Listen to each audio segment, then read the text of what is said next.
No exceptions. So now Samuel disappears for a while, and Saul goes to his soldiers, and he gets his army together, and he prepared to go to war. They marched to Amalek City and hid in the canyon.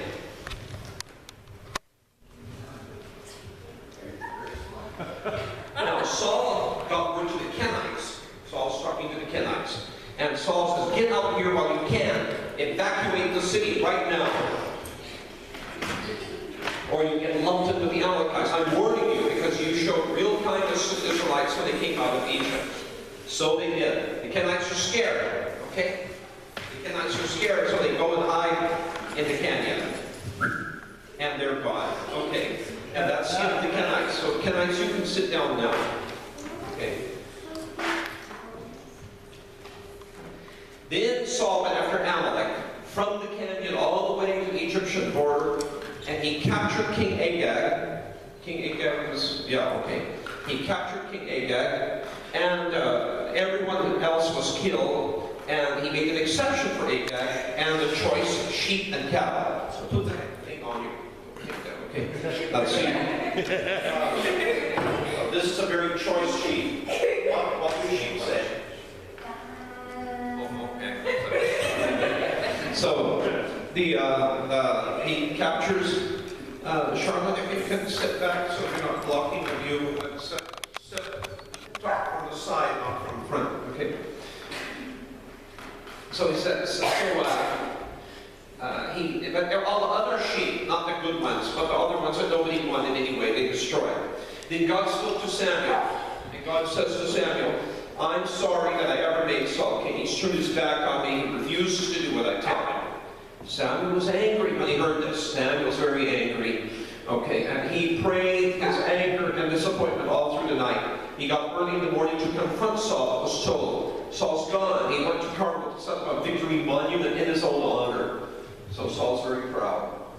Okay, at his own honor, he's headed for Gilgal. By the time Samuel caught up with him, Saul had just finished an act of worship using Amalekite plunder for burnt offerings. As Samuel came close, Saul called out, God's blessing on you. I accomplished God's plan to the letter, Samuel said. So what's this here? What's this I'm hearing? The bleating of sheep.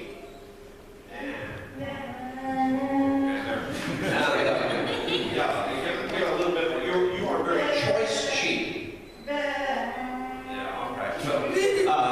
So he says, what's this I'm hearing, all this bleating of sheep, mooing of cattle? And Saul says, only some Amalekite loot. The soldiers sent back a few of the choice sheep and cattle to offer a sacrifice to God. But everything else we destroyed. Samuel says, enough! Let me tell you what God told me last night.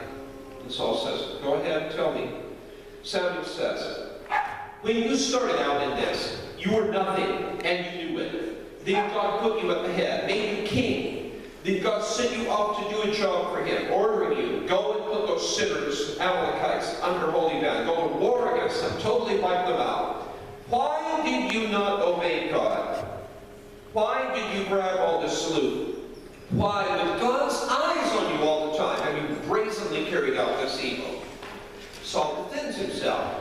What are you talking about? I did obey God. I did the job God set for me. I brought in King Agag and destroyed the Amalekites. So the soldiers sent a few sheep and cattle for sacrifice. What's wrong with that? Samuel said, you think all God wants are sacrifices? Empty rituals just for show? God wants you to listen to him. Listening is the thing, not staging a lavish religious production. Not doing what God tells you is far worse than fooling around in a cult. Getting self-important around God is far worse than making deals with dead ancestors. Because you said no to God's command, God says no to your kingship.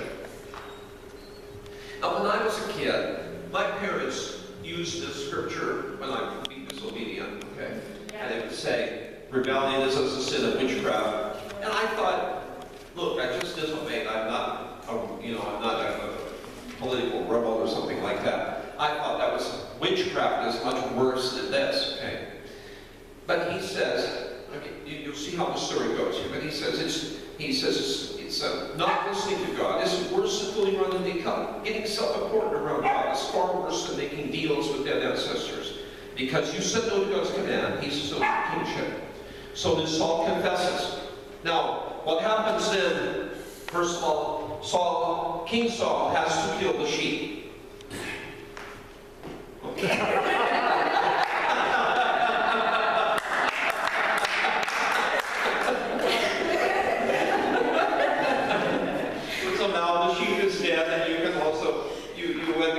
You can go and sit down. Okay. And now King Samuel is very upset about all of this. So Samuel, the old man Samuel, goes and kills King Agag. Now Agag's dead. No, you're dead. Oh, okay. We need this. Okay. Okay. Now, so that's the end of that part of the story. Now part 2, which is 1 Samuel chapter 28. Samuel is now dead. And all Israel is mourning his death and burying him in Ramah, his hometown. And Samuel had long cleaned out all those who held seances with the dead.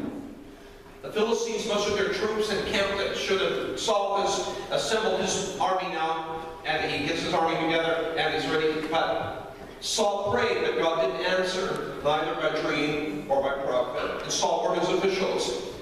Saul tells us to his soldier, find me someone who can call up the spirits so I can go and seek counsel from those spirits. So the servant says, there's a witch at Endor. Saul disguised himself by putting on different clothes.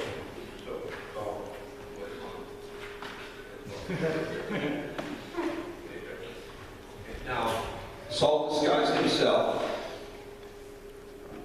and with him, he goes undercover at night to the woman and says, I want you to consult a ghost for me. Call up the person I name. And the woman says, just hold on now. You know what Saul did, how he swept the country clean of mediums. Are you trying to trap me and get me killed? And Saul said, as God lives, you won't get any trouble for this. The woman says, so who do you want me to bring up? Samuel, bring me Samuel. When the woman saw this Samuel's spirit coming up, she said, why do you bother me? You're Saul. The king said, you have nothing to fear. What do you see? I see a spirit ascending from the underground. What does he look like? An otter. No, not an old man ascending, robed like a priest. Saul knew it was Samuel. Saul fell down to the face to the ground and worshiped. And Samuel said to Saul, why have you disturbed me by calling me up? Because I'm in deep trouble, said Saul. The Philistines are making war on me, and God has deserted me. He doesn't answer me anymore, either by prophet or by dream. So I'm calling you to tell me what to do. Why ask me, said Samuel? God has turned away from you and is now on the side of your neighbor. God has done exactly what he told you through me. Rip the kingdom out of your hands and give it to your neighbor. It's because you did not obey God, refused to carry out his seething judgment on Amalek, that God does to you what he's doing today. Worse yet, God is turning Israel along with you over to the Philistines. Tomorrow you and your sons will be with me. Saul dropped to the ground and fell like a tree, terrified by Samuel's words. Don't mess my puppet up. Okay, that's not. There was an ounce of strength left in me. He'd eaten nothing all day and all night. That woman, realizing he was in deep shock, said to him, listen to me. I did what you asked me to do. Put my life in your hands by doing it, carrying out your instructions to the letter. It's your turn to do what I tell you. Let me give you some food, eat it. It'll give you strength so you can go on your way. He refused. I'm not eating anything. And then his soldiers said, oh, come on, you need to eat something. So then he gave it to their pleas, picked himself off the ground and sat on the bed. And the woman moved swiftly and she prepared some food for him. Okay? End of the story. You may all be seated. They did a good